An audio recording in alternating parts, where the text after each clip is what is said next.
If you're reading the real estate headlines like me, you're confused. Housing prices are the highest they've ever been. The housing boom is over. The market's cooling. What's the truth? Welcome to the Landis Look, where we take an inside look at the world of real estate. And today, Jared's going to help us answer that question. Jared, is the housing boom over? It's not over, but it's getting better for buyers. It's getting better for buyers. If you don't watch anything else in this video, it's getting better for buyers. How do we know it's getting better for buyers? Yeah, so as we look into the future, we look at a couple of things. One of those is showings. Yep. And total showings are down. Showings per house are down. So what does that mean? That means less competition.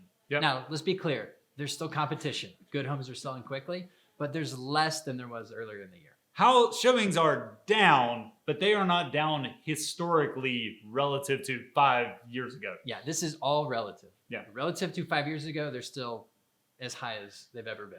What other things have you seen in the market from a statistic standpoint that tell you what's happening right now? Yeah, I think the most interesting thing other than that is just following new construction. Yep. And so you may have seen in those headlines that you're talking about that, June new home sales were as low as they've ever been. But that's because Lowest they've ever been in the pandemic. since the pandemic. pandemic, That's right. yes. Thank you. But that's because they don't have homes to sell.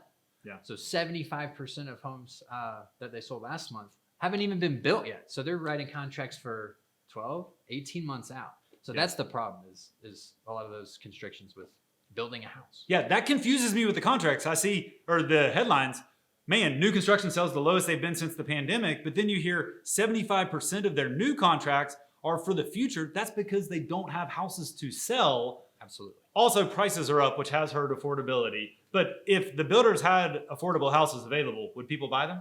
If they had any houses available, people would buy them. If they had affordable houses, for sure. Yeah. And so what does this mean for buyers who have been either in the market this year or thinking about the market? I mean, let's face it, it has been a hard year for buyers. What's the takeaway? Yeah, I think what we're starting to see is that traditional seasonality that we've seen every other year except last year. Yep. And traditionally, starting at this time of the year through the rest of the year, if your goal is to buy a house, this is the best time relative to the rest of the year to get in. I like that. This is the best time relative to the rest of the year to get in. Things are getting easier for buyers. Jared, thanks for clearing that up for us. Everyone, thanks for watching the Landis Look. If you want to buy a house this year, we'd love to help you. Send us a message. We'll get a plan together. See you guys next week.